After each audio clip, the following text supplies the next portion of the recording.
예, 반갑습니다. 잘 들리시나요? 예. 태화교회에서 사역할 때는 몰랐는데 또 막상 말씀을 전하려고 또 오니까 본당이 너무 큰 것 같습니다. 김민철 목사님이 지혜로 와서 1월 달에 이제 이미 섭외를 하셨거든요. 1월 달에 섭외를 당할 때는 너무 멀게 느껴지니까 아우 가겠습니다 이렇게 흔쾌히 얘기를 했는데 점점 다가올수록 왜 내가 흔쾌히 그렇게 얘기했을까 이렇게 좀 고민을 하게 되었습니다. 제가 앉아서 좀 생각을 해보니까 제가 태화교회에서 사역하기 전에 흰돌교회에서 사역을 했습니다. 흰돌교회에서 3년 정도 찬양간사로 이렇게 섬겼는데 너무 감사하게 그 당시에 찬양 인도를 뭐 못하진 않았나 봅니다. 그래서 흰돌교회 당시에 이제 조인호 원로 목사님 또 지금 이제 양성태 목사님도 원로 목사님 되셨는데 두 분이 저를 놓고 줄다리기를 하셨다고 합니다. 감사하죠. 예. 그랬는데 저는 사실은 예수전도단 소속이었거든요. 그래서 두 분이 줄다리기 한다고 되는 게 아니라 예수전도단 울산 지부장 조연 간사님이 허락을 해야지 옮길 수가 있었거든요. 그래서 어떻게 보면 참 황당한 줄다리기 속에서 제가 이렇게 있다가 결국은 12월 31일 송구영신 예배까지 하고 그 다음 주 첫째 주에 태화교회에 이렇게 와서 섬기게 되었던 것 같습니다. 그게 2010년이군요. 2010년인 것 같습니다. 10년에서 또 제가 이제 안식년으로 신학대학원에 공부하러 떠나기 전까지 이렇게 태화교회에서 3년 동안 정말 행복하게 예배하면서 그렇게 지냈던 것 같습니다. 그때 조그만 꼬마였던 저희 첫째 아들 예성이가 오후 예배 시간에 지금 이런 시간에 제가 죄송합니다. 지금 10년 지났으니까 밝히는데 오후 예배 시간에 잠깐 졸고 있었습니다. 졸고 있는데 양성태 목사님이 그윽한 소리로 조간사에 데려가라 설교하시다가 중간에 그렇게 하셨어요. 그래서 제가 예성이를 안고 이렇게 헐레벌떡 뛰어나갔던 기억이 있는데 그 예성이가 지금 키가 178이 되었으니까 아마 길에서 보시면 전혀 못 알아보실 겁니다. 예, 그런 또 그 당시에는 뱃속에 있었던 떠나기 직전에 뱃속에 있었던 둘째가 태어나서 이제 초등학교 6학년이 되었습니다. 시간이 그렇게 많이 흘렀는데 또 잊지 않고 또 중간중간에 태화교회 종종 방문할 때마다 우리 많은 성도님들이 또 장로님들이 또 반갑게 맞아주시고 또 안부도 물어주시고 참 그래서 태화교회는 어떻게 보면 제가 이렇게 자랐던 모교회는 아니지만 제2의 모교회 같은 그런 마음이 참 크게 제게 있는 곳인 것 같습니다. 올해는 참 감사하게도 제가 제 모교회는 부산에 있는 이제 구포 제2교회 지금 시원성교회로 이름이 바뀌었는데 그곳이 저의 모교회인데 19년 만에 교회를 떠난 지 19년 만에 처음으로 가서 설교를 했습니다. 그리고 태화교회를 떠난 지 이제 한 15년 됐나요? 12년 정도 됐네요. 12년 만에 또 이렇게 불러주셔서 이렇게 설교를 하게 됩니다. 얼마나 감사한지 모르겠습니다. 오늘 나누는 나눔들이 뭐 저의 삶의 이야기들도 중간중간에 이렇게 들어가겠지만 또 함께 성도의 교제가 있는 시간 또 성령의 교통하심이 있는 시간이 되었으면 좋겠습니다. 예, PPT를 제가 오후 예배 때 설교를 해보니까 아무리 설교를 잘 준비해도 조시기 때문에 화면을 좀 보면서 여러분들이 함께 나눔을 또 이렇게 들으시면 좋겠다 싶습니다.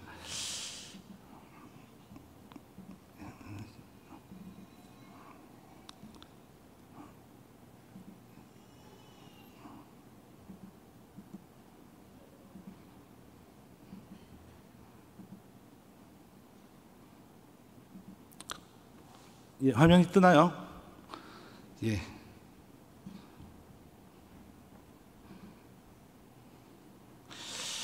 오늘 우리 함께 읽었던 요한 3서 전체 1장, 요한 3서는 1장만 있습니다. 1장 1절부터 우리가 읽었던 15절까지 본문으로 사랑으로 지켜지는 하나님 나라라고 하는 말씀을 함께 나누고자 합니다. 우리 많은 성도님들이 아마 요한 3서의 2절 여러분들이 읽으시면서도 느꼈을 텐데 이 2절을 참 좋아하실 겁니다. 한번 같이 읽어볼까요? 시작.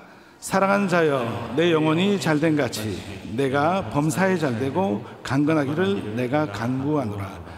이 구절에 하나라도 벌이 있겠습니까? 너무 좋지 않습니까? 여러분들 그래서 아마 많은 분들이 이렇게 액자로 만들어 놓으신 분들도 계실 거고, 또 뭐 이사를 하거나 개업을 하실 때 교회에서 목사님들이 이 성경 구절을 넣어서 이렇게 선물로 가져가는 경우들이 많을 겁니다. 그만큼 참 좋아합니다. 사랑하는 자유라고 부르는 이 호칭도 너무 좋을 뿐더러 이 안에 내용들이 무엇입니까? 내 영혼이 잘 되어야 된다. 그리고 내가 범사에 잘 되어야 한다. 또 강건하고 그것을 내가 강구한다. 너무 좋은 내용이지 않습니까? 자, 그런데 우리가 조금 더 깊게 살펴보고자 합니다. 요한 3서는 편지의 형식이죠. 서신서입니다. 그래서 이 서신서에 있는 이 2절만 한 구절만 딱 떼서 너무 좋아, 너무 좋아 하기에는 뭔가 우리가 충분히 오해를 할 수가 있습니다. 한번 보십시오. 제가 이런 편지를 한번 썼다고 가정을 해보겠습니다. 사랑하는 자기에게, 자기야, 난 정말 너를 사랑해. 자기와 결혼하고 행복하게 지낼 것을 생각하면 너무 기뻐. 만약에 여기까지만 딱 읽으시면 어떻습니까?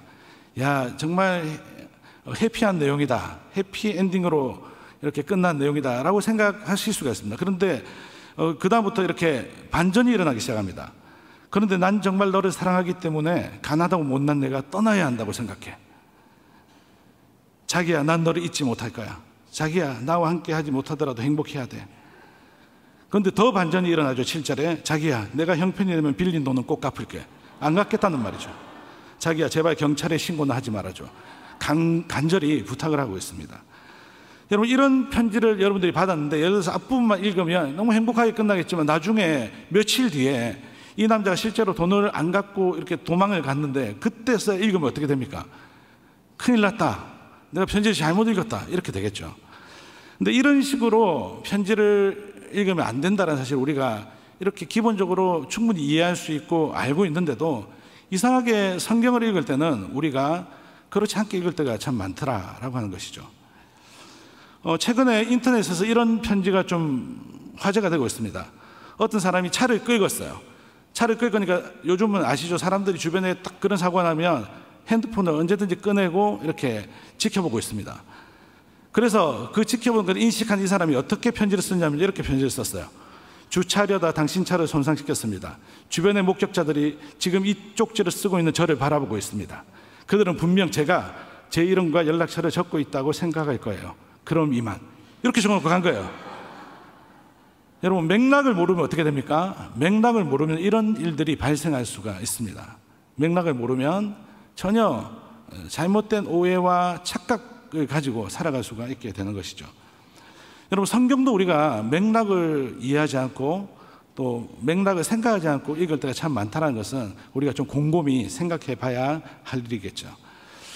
특별히 오늘 우리가 읽었던 요한 3서는 여러분 오늘 너무 감사한 날이지 않습니까? 여러분들 오늘 성경 한 장을 읽으셨어요. 예. 설교 시간에 봉독을 하면서 한 장을 읽으셨어요. 예, 여러분 인생에 참 이렇게 감사한 일이 지금 벌어졌죠. 읽으시면서 느끼셨겠지만 이 편지가 길었습니까? 짧았습니까? 예, 길지 않고 짧은 편지였습니다. 만약에 여러분들이 이 편지를 한 번에 읽지 못하는 그런 정도의 지금 읽기 상황이시라면 안타깝지만 좀 스스로 점검해 보셔야 될 것 같습니다. 혹시나 스마트폰에 너무 중독이 되어서 이것을 내려놓지 못하고 있거나 또 이런 영향으로 인해서 전두엽이 완전히 마비가 된 그런 상황일 수도 있기 때문이죠. 예, 무슨 말이냐면요, 이 정도의 짧은 편지는 한 번에 쭉 우리가 읽을 수 있어야 되고 조금 더 깊게 보면서 충분히 이 편지의 내용을 무슨 얘기를 하려고 하는지를 우리는 파악할 수 있어야 된다고 하는 것이죠. 이렇게 우리가 찬찬히 성경을 읽기 시작하면 이 요한 3서의 기본적인 것들을 충분히 이해하면서 바르게 이해할 수가 있습니다. 그럼 같이 한번 읽어보실까요? 성경은 덮어놓고 시작. 성경은 덮어놓고 읽는 게 아니라 펼쳐서 읽으셔야 합니다. 오늘날 많은 성도님들이 성경을 덮어놓고 읽는 경우가 많습니다. 성경을 펼치지 않는 거예요. 예, 우리가 이 말씀에 대한 태도를 계속해서 좀 점검할 필요가 있을 거예요. 자, 우리가 1절부터 우리가 한번 살펴본다면 1절은 이렇게 시작합니다. 장로인단, 여러분들 성경책이 있으시면 좀 성경책을 이렇게 보시고 또 스마트폰에 성경 앱이 있으시면 보셔도 되겠습니다. 또 뭐 이렇게 암기력이나 여러 가지 자신이 있으시면 그냥 들으셔도 됩니다. 자, 우리가 1장 1절을 보면 이렇게 시작하고 있습니다. 장로인단은 사랑하는 자 가이오 곧 내가 참으로 사랑하는 자에게 편지하노라. 자, 1절을 읽으면 우리가 무엇을 알 수 있습니까? 편지를 쓴 사람이 누구입니까? 장로인 나이죠. 자, 그런데 우리가 찾아서 읽은 이 성경의 제목이 무엇입니까? 요한 3사입니다. 그럼 이 장로가 누구일까요? 요한이겠죠. 이 정도 우리가 충분히 찾아낼 수가 있습니다. 자, 그러면 이제 편지를 쓴 사람이 있으면 이 편지를 받는 사람이 있습니다. 그렇죠? 1차적으로 받는 사람이 있습니다. 물론 성경은 하나님의 말씀이기 때문에 1차적으로 받는 사람이 존재하지만 오늘날 우리에게도 해당은 됩니다. 하지만 우리가 오늘날 우리에게 해당이 되는 이 말씀을 바르게 이해하기 위해서는 1차적으로 편지를 보낸 그 1차적인 이유를 잘 알아야 되겠죠. 자, 그러면 1차적으로 이 편지를 받는 사람은 누구입니까? 나의 사랑하는 가이오입니다. 그런데 이 가이오에 대해서 이 장로 요한이 얼마나 사랑하냐면 나의 사랑하는 가이오라고 한 다음에 또 이어서 내가 참으로 사랑하는 자라고 그렇게 이야기를 하고 있습니다. 반복적으로 어떻게 하고 있습니까? 사랑을 깊게 표현을 하고 있죠. 자, 그러면 이런 맥락을 이해한 다음에 우리가 그토록 사랑하는 구절 2절, 성구영신 그런 예배 때 뭐 태학교회는 하지 않겠지만 또 어떤 교회들 같은 경우는 말씀 뽑기 이런 것들을 하는데 그런 부분들은 제가 늘 좀 조심할 것들을 권유합니다. 왜냐하면 이렇게 한 구절만 딱 떼어서 편지 한 부분만 딱 떼서 이게 하나님의 말씀이야 이렇게 생각을 해버리면 맥락에서 벗어난 이해를 할 수 있기 때문에 조심할 필요가 있겠죠.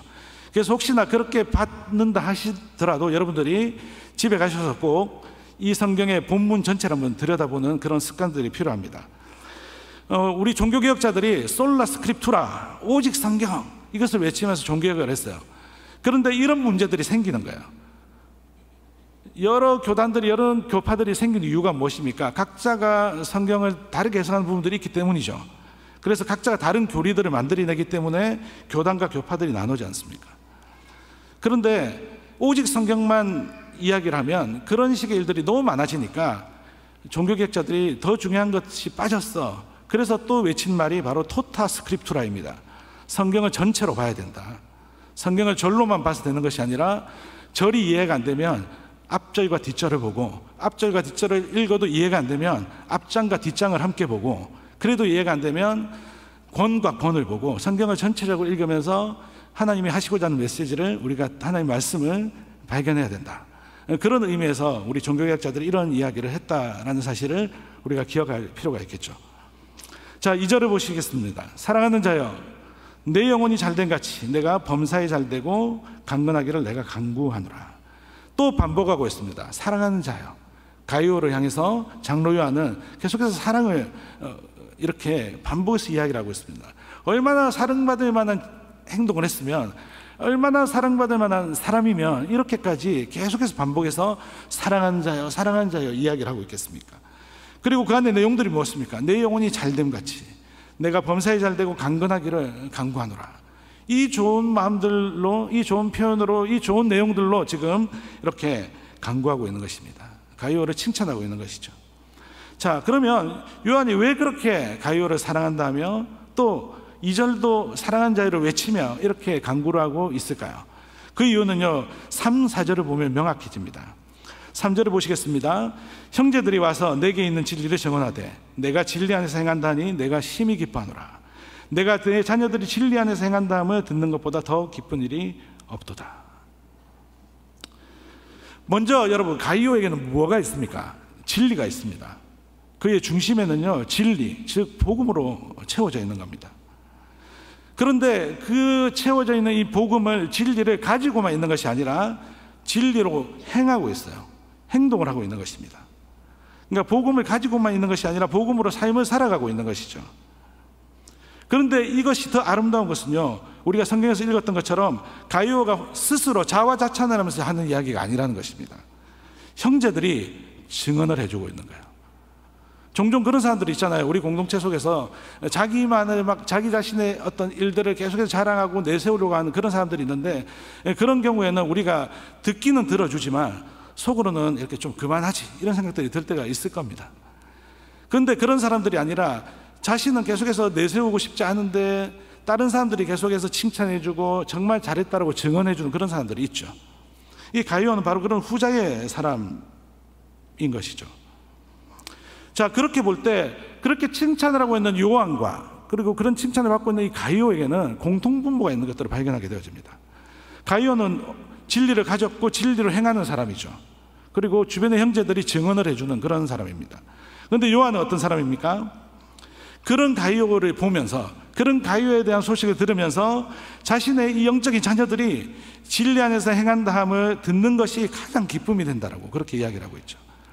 그래서 이 두 사람에게는 공통분모가 있어요. 그 공통분모는 뭐냐 하면 진리, 복음이죠. 가이오는 가졌고 행하는 사람이고요.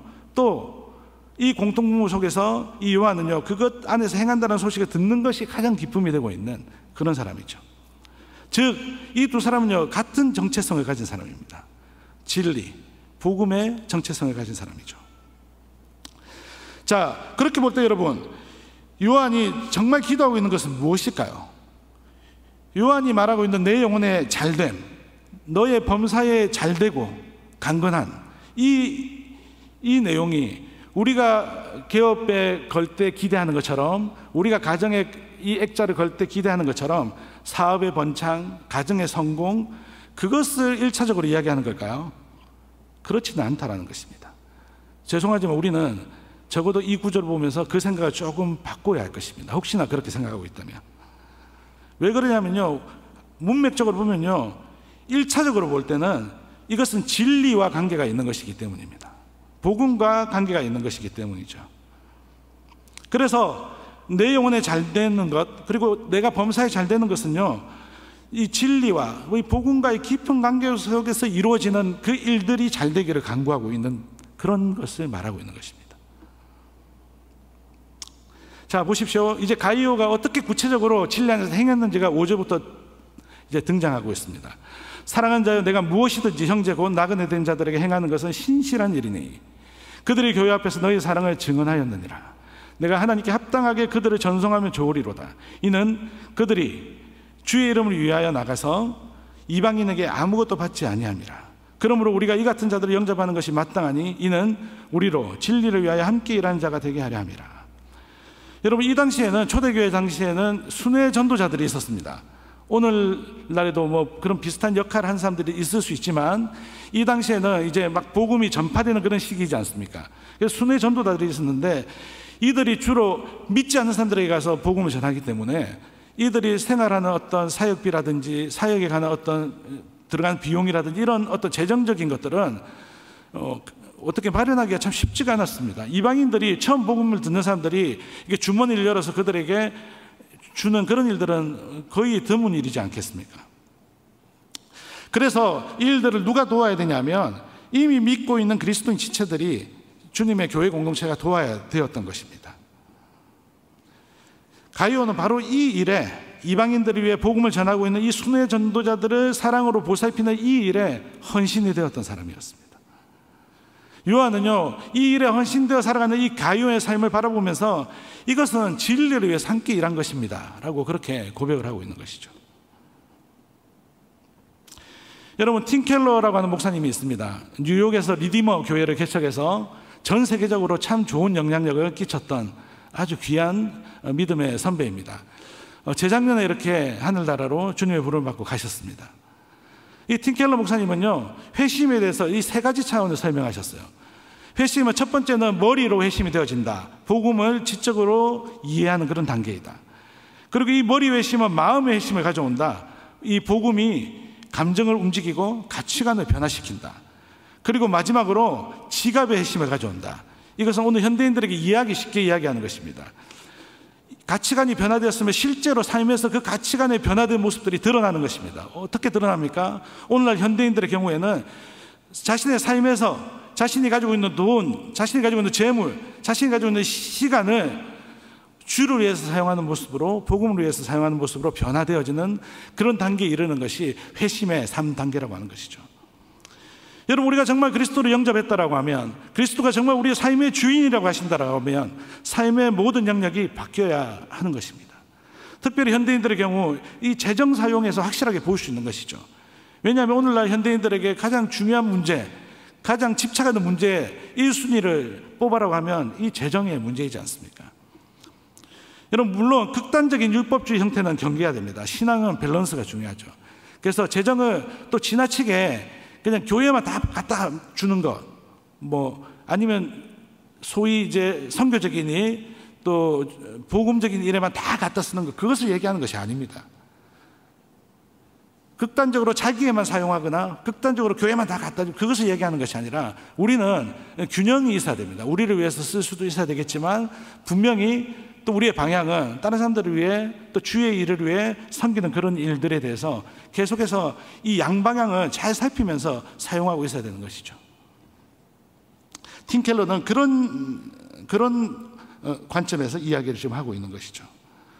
여러분, 오늘날 아이라이프 시대라고 이야기를 하고 있습니다. 아이, 자기를 얘기하죠. 나. 그래서 아주 인기 있는 것이 아이폰, 아이패드, 아이튠즈 이런 것들이지 않습니까? 이런 것들의 영향 안에 살아갑니다. 오랜만에 친구들 4명이 모였는데요. 모여서 다 같이 앉아가지고 스마트폰만 하고 있는 거예요. 자기만의 공간에 빠져서 헤어나오지 못하고 스마트폰만 하다가 헤어집니다. 시간이 돼서. 그때 이런 얘기를 한다고 합니다. 아이고, 우리 오랜만에 만났는데 이야기도 많이 못했어. 아쉬워. 다음에 만나면 우리 이야기 많이 하자. 다음에 만나면 또 이렇게 할 건데. 참 이렇게 우픈 일들이 벌어지고 있는 시대이죠. 여러분, 심지어는 집에 있는 식구들끼리도 카톡으로 이야기한다고 합니다. 밥 먹으러 나와. 카톡. 참 우픈 시대입니다. 여러분, 이 가이오와 반대되는 모습이 이제 9절부터 나타나는 디오드레베라고 하는 사람입니다. 이 사람은 으뜸되기를 좋아하는 사람이에요. 아이라이프를 아주 적극적으로 실천하고 있는 사람이죠. 여러분, 사탄의 최신 전략이 있는데 그것은 신앙생활을 허용합니다. 대신에 나 중심의 신앙생활을 허용하죠. 내가 중심이 되는. 그래서 교회에서도 내가 중심이 돼야 되고 내가 리더가 돼야 되고 나 위주로 돌아가야 돼요. 설교도 내가 원하는 방향으로 가야 되고 그리고 또 공동체 모임도 내가 원하는 방향으로 가야 됩니다. 내가 중심이 되어집니다. 나를 조금만 건드리거나 나에게 상처를 주거나 나를 이렇게 힘들게 하는 것들은 가만히 용서하지 않습니다.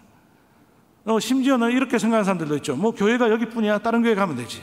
거기 가서 내가 나 중심에 나를 드러내는, 내가 으뜸이 되는 그런 신앙생활을 하면 되지. 여러분, 이런 식으로 오늘날 사탄이 전략을 수정을 했어요. 예전에 교회를 못 가게 핍박을 했다면 이제는 가서 너희 왕국을 만들어. 네가 중심이 되는 그런 세상을 만들어. 여러분, 이런 사탄의 혹시 잘못된 속삭임에 지금 넘어가 있는 분들이 계십니까? 우리는 진리의 말씀 앞에 우리 자신을 좀 내려놓을 수 있어야 되겠죠. 사실은 여러분, 교회에서 우리가 듣는 말들은 불편한 이야기들입니다. 가만히 생각해 보면 우리 주님이 얼마나 불편하셨을까요? 우리 주님은 죄인인 우리를 구원하기 위해서 이 땅에 오셨습니다. 이 땅에 오셨는데 대접을 받으셨습니까? 이 땅에 오셔서 많은 칭찬을 받으면서 그렇게 지내셨습니까? 그렇지 않습니다. 죄인들에 의해서 죽임을 당하셨죠. 그래서 그리스도인들은 기본적으로 뭔가 잘 되는 것만 기대할 수가 없는 그런 사람들이 그리스도인이죠. 왜냐하면 우리가 따르는 그리스도가 고난받고 핍박받으셨으니까요. 그래서 그리스도인들은 혹시나 우리 삶 가운데 고난이 찾아오고 핍박이 찾아오면 드디어 올 게 왔구나. 우리 주님이 겪으셨던, 우리 주님이 감당하셨던 그 일들이 이제 나에게도 찾아왔구나.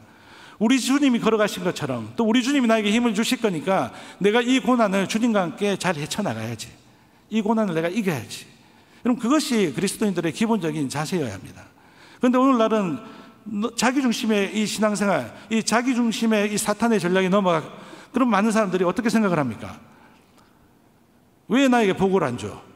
왜 내가 기도했는데 난 낫지 않아? 왜 내가 이렇게 헌신을 했는데 왜 나를 인정해 주지 않아? 나 다른 데로 갈 거야. 나를 인정해 주는 거. 여러분, 이것은 사탄의 전략에 넘어간 겁니다. 빨리 우리는 거기에서 돌이켜야 합니다. 여러분, 기본적으로 하나님의 말씀은 불편한 얘기예요. 하나님의 진리의 말씀은 불편한 얘기입니다. 우리를 괴롭히는 이야기고 우리 보고 자꾸 죄인이라고 하는 그런 이야기들입니다. 근데 여러분, 그 얘기는 우리가 받아들였을 때, 그 말씀을 우리가 받아들였을 때 어떤 일들이 벌어집니까? 우리가 살게 됩니다. 우리가 영원히 살게 됩니다. 여러분, 두 갈래의 길이 있습니다. 김형익 목사님은 최근에 이런 책을 썼습니다. 길 따름이. 참 제 마음에 너무 좋은 단어입니다. 길 따름이. 여러분, 초기교회 그리스도인들은요, 단순히 예배당 의자에 앉아있는 신자가 아니었습니다. 모든 일상에서 길 대신 주님을 따라가는 그 삶을 사는 제자였습니다. 여러분, 성경은요 늘 우리에게 선택하게 합니다.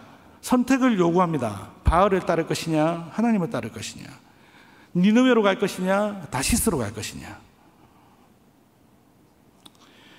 여러분, 가이오는 어떤 길을 따랐습니까? 좁은 길을 걸었어요. 힘든 길을 걸었습니다. 자신의 것을 내어놓는 그런 삶을 살았습니다. 그런데 그 길을 가다 보니 어떤 일이 벌어집니까? 하나님 나라가 확장이 됩니다. 하나님의 길이 확장이 됩니다. 왜 그렇습니까? 복음이 사랑이기 때문이죠. 이 사랑은요 가지게 될 뿐만 아니라 행하게 되어져 있는 것입니다. 흘러갈 수밖에 없는 것입니다. 그런데 놀랍게도 이 사랑은요 선물로 우리가 받은 거예요. 처음부터 나의 것이 아니었습니다. 그래서 여러분, 하나님께서는요 이 가이오의 이 삶을요 이 손의 선교사들과 함께 진리를 위해 너도 똑같은 그 일을 한 사람이다, 그렇게 여겨주시는 것이죠. 곧 가이오도 선교사인 것입니다. 어떻게 되어집니까? 이 모습들을 볼 때 여러분, 가이오가 길을 따라갔더니, 그 진리의 길을 따라갔더니 하나님 나라가 확장이 되어지고요, 자신의 길도 확장이 되어지는 겁니다. 그런데 디오드레베는 어떻습니까? 자신의 길을 갑니다. 아이라이프의 길을 가죠. 마이웨이를 갑니다. 그러자 점점 확장이 되는 것이 아니라 고립이 됩니다. 그는요 악한 말을 내뱉었어요. 그에게는 복음으로 이렇게 되어진 문화가 그의 삶 가운데는 작동되지 않았습니다. 악한 말만 내뱉을 뿐만 아니라 순회 전주자들을 받아들이지도 않았어요. 이 사람은요 하나님 나라에 대한 이해가 없었습니다. 종종 여러분, 제 축구 얘기를 이렇게 하셔서 참 감사한데 제가 생긴 것과 다르게 조금 차나 봅니다. 그래서 이렇게 저를 축구를 좀 한다고 이렇게 칭찬해 주셨는데, 뭐 저의 몸매를 보고 처음에는 많은 분들이 씩 비웃으면서 저 정도는 내가 제끼지 이렇게 생각을 하시고 접근을 하십니다. 그러나 놀라운 스피드와 그리고 탄탄한 몸에 한번 이렇게 부딪히시면 대부분 당황하십니다. 그리고 나서 오셔서, 축구 시합 마치고 나서 오셔서 제 몸을 막 만지면서 살이 아니네, 뭐 그런 얘기들 합니다. 예. 뭐 축구로 하나 얘기를 드리면요, 한때 이 지역마다 교회대학 축구 대회들이 유행했어요. 그런데 이 대회들이 이제 거의 다 없어졌습니다. 여러분, 왜 그런지 아십니까? 각 교회들마다 이기려고 혈안이 되어서 막 싸움이 나는 거예요. 교회대학 축구 대회인데. 심지어는요 이런 기도까지 들었습니다. 주님, 저 교회를 이기게 하여 주시옵소서. 주님이 어떻게 하셔야 됩니까? 다 내 교회인데. 그리고 여러분, 다른 사람들이, 이 디오드레베는요 다른 사람들이 순회 선교자들을 받아들이는 것을 그 자체를 금해요. 그리고 받아들인 사람들이 발각되면 핍박하고 내어쫓습니다. 공동체의 다양한 의견을 무시하고요, 바른 의견조차도 무시하고요, 그냥 내가 곧 법이다, 그것을 보여주고 있는 것이죠. 사랑하는 여러분, 오늘날 우리는 이 마이웨이 신앙을 버려야 합니다. 여러분, 우리 태학교회 합동교단, 우리는 개혁주의 신학의 노선을 따르고 있는데, 그 개혁주의 신학의 가장 아름다운 그 단어가 뭔지 아시죠? 하나님의 주권이지 않습니까? 하나님의 주권. 우리의 모든 삶의 주도권은 하나님께 있습니다. 하나님 우리의 주인이십니다. 우리의 삶의 주인된 권리는 하나님만 가지고 계십니다. 이것이 우리 아름다운 신앙의 전통이고 고백이지 않습니까? 그런데 이 주권을 우리가 가지려고 하는 거예요. 그게 마이웨이예요. 그게 아이라이프예요. 하나님을 의존하지 않으려고 합니다. 계속해서 자기 중심의 신앙을 살아가려고 하는 것이죠. 종종 청년들이 찾아와서 그렇게 고백합니다. 이야기할 때가 있어요. 목사님, 제가 이렇게 가만히 보니 우리 교회 재정 상황을 보니 제가 원하는 대로 이렇게 쓰지 않는 것 같아요. 그래서 제가 헌금을 어떻게 할지 제가 결정하겠습니다. 그렇게 얘기할 때가 있습니다. 물론 와서 상의하는 건 좋은 것 같아요. 그런데 상의하지 않고 통보만 하는 친구들도 있거든요. 그럴 때는 좀 괘씸하죠. 지금 저희 교회 성도님들이 좀 같이 예배드리러 오셨는데, 저희 교회 성도님들 아무도 관련 없으니까 절대 1도 오해하지 마세요. 알겠죠? 어디서 다른 데서 이제 그런 일들이 있었어요. 그런데 그 일들을 제가 놓고 좀 고민을 하다가 저도 청년 때 그런 생각 한 적이 있거든요. 뭐 헌금, 하나님 내가 주신 재정을 내가 좀 이렇게 잘 이렇게 지혜롭게 쓰면 그것도 좋지 않아, 이렇게 생각을 했어요. 그런데 이 주권에 대해서 생각을 하다 보니까 너무 그렇게 생각하는 것도 좀 옳지 않다는 생각을 하게 되었어요. 하나님께서 우리의 삶에 주권으로 역사하셔서 우리에게 몸된 교회에 소속되게 하셨고, 이 몸된 교회가 비록 부족하지만, 비록 연약함이 있겠지만, 그래도 이 몸된 교회 안에서 신앙생활하게 하셨고, 이 안에서 하나님의 말씀을 듣게 하셨고 배우게 하셨고 질서를 배우게 하셨는데, 그것들을 다 무시하고 내가 조금 이제 눈에 뭔가 보인다라는 이유만으로, 내가 이제 좀 똑똑해졌다라는 이유만으로 이제 내가 결정할 거야, 재정을 쓰는 것도 교회의 재정이 흘러가는 그 방향도 내가 결정할 거야 라고 하는 태도는 어떻게 보면 되게 합리적으로 보이지만 어떻게 보면 아주 교만한 이야기일 수도 있다라는 생각들을 하게 되는 것이죠. 여러분, 우리는 끊임없이 고민해야 됩니다. 우리의 삶 가운데 하나님의 주권이 정말 얼마만큼 차지하고 있는지, 나는 계속해서 얼마만큼 나의 영역을 확장하려고 하는지, 우리는 그것들에 대해서 끊임없이 싸워야 하는 것이죠. 여러분, 저는 태화교회를 3년 사역을 했지만 사실은 예수전도단 간사였기 때문에 플러스가 있는 것 같아요. 이 예수전도단이 사역할 수 있도록 태화교회가 얼마나 많이 배려해 주시고 섬겨 주셨는지 제가 너무 잘 알고 있습니다. 저는 울산에서만 예수전도단 간사를 13년 했습니다. 그런데 그 13년 동안 10년은 찬양사역과 또 신학연구원이 있었고, 연구년이 있었고, 그리고 3년은요 울산 지부의 대표간사 지부장으로 3년 동안 사역을 했습니다. 그 긴 세월 동안 태화교회를 벗어나 본 적이 없는 것 같아요. 중요한 회의가 있거나 또 중요한 모임이 있거나 또 재정적으로 어려울 때 태화교회가 늘 옆에 함께 있어 주었습니다. 화요 모임 장소가 없을 때 그때 태화교회가 옆에 있어 줬어요. 제가 첫 화요 모임을 할 때 첫 번째 곡이 모든 상황 속에서였습니다. 첫 곡이. 근데 정말 모든 상황이 벌어졌습니다. 관리 집사님께서 모든 교회 문을 다 잠그고 저기 멀리 가신 거예요. 문이 다 잠겨 있는데 화요 모임 해야 되는데 전화했습니다. 집사님 어디 계세요? 나 나와 있는데. 생각나시죠? 이 목소리. 예. 비슷했나 모르겠습니다. 약간 비슷하게 따라해봤는데. 예. 그래서 결국 제가 어떻게 찬양 인도를 했냐면요, 다행히 창문이 열려서 넘어가서 문을 다 열고 악기 세팅하고 그렇게 화용을 했던 기억이 있습니다. 그런데도 여러분 감사했습니다. 예배할 장소가 있잖아요. 또 그렇게 문 넘어가도 막 뭐라고 안 하잖아요. 여러분, 하나님 나라의 일은요, 하나님께서 하나님이 그 사랑 안에서 유기적인 동력으로 하게 하시죠.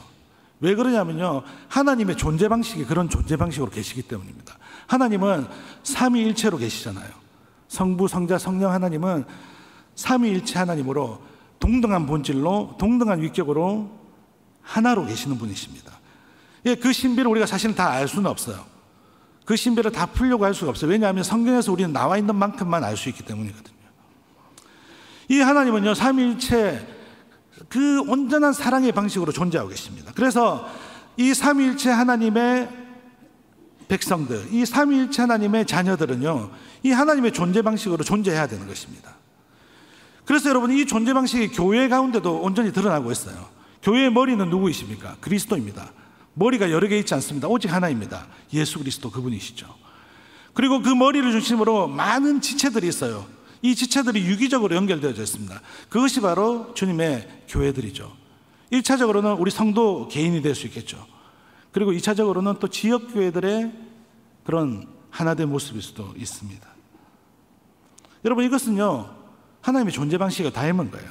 그래서 내가 저 교회를 이기게 해달라고 이걸 기도할 필요가 없는 거예요. 또 이 교회에 어려움이 생겼는데 우리 교회에서 생긴 어려움이 아니니까 다행이다, 그렇게 생각해도 안 되는 거예요.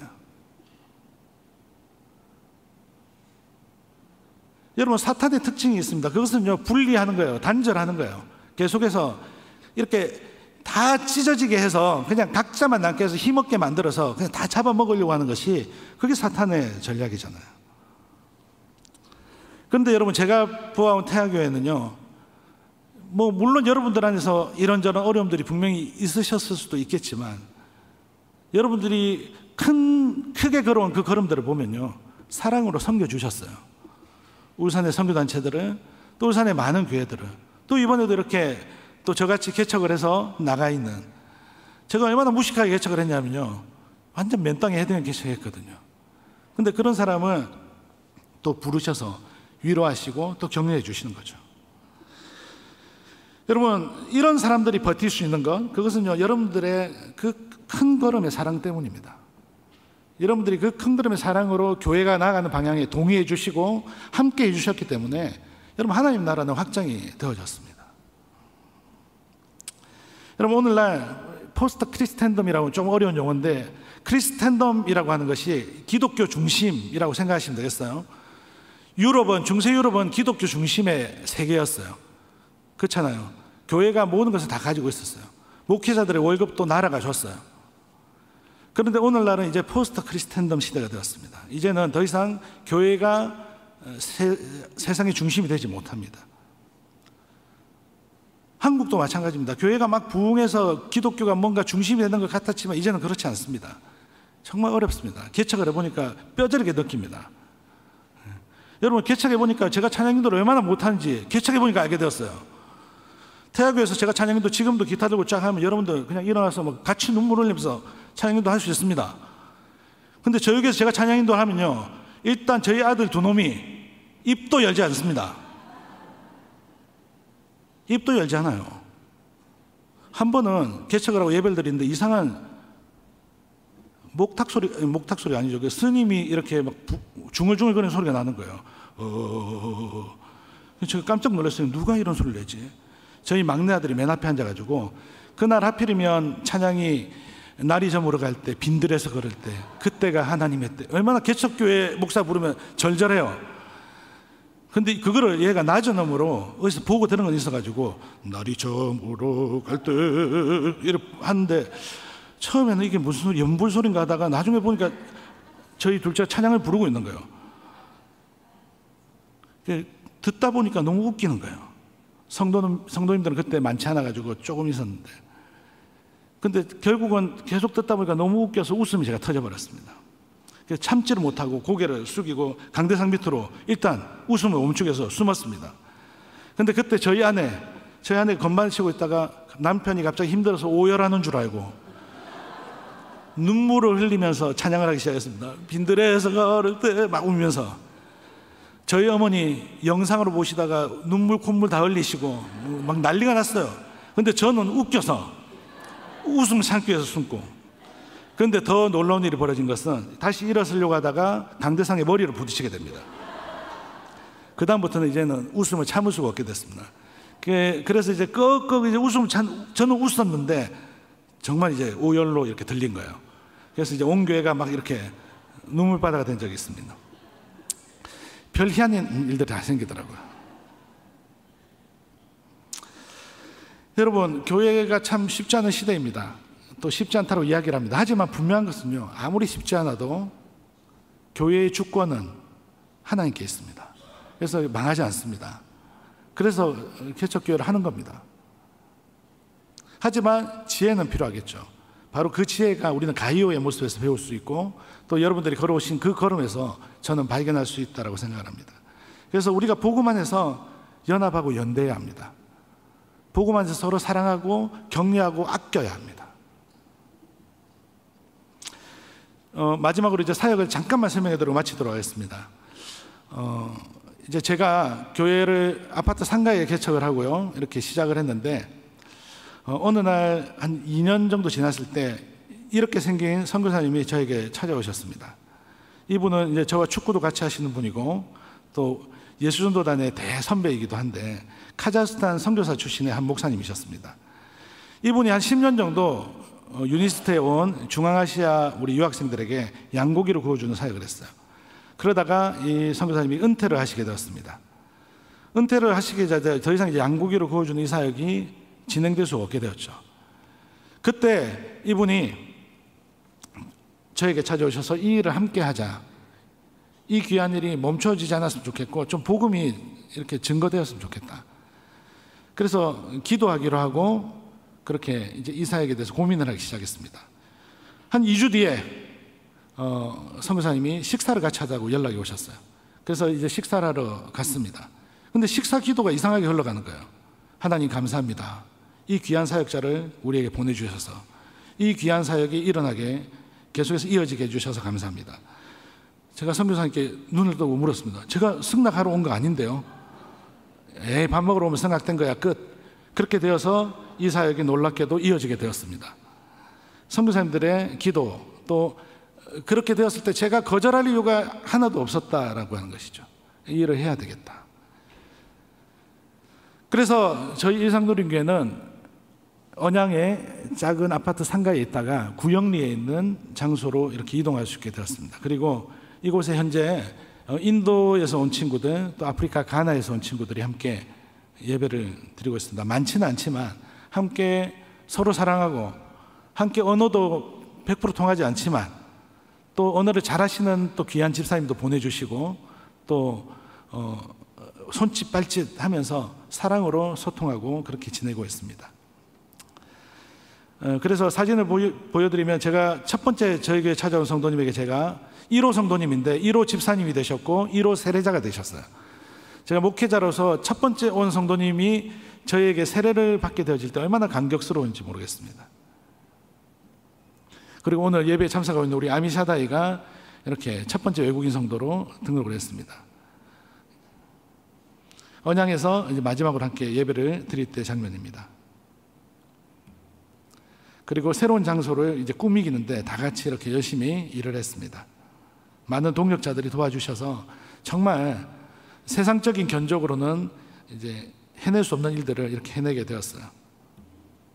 그리고 첫 번째 유학생 사역을 돕는 분들 모시고 감사 예배를 드렸고요.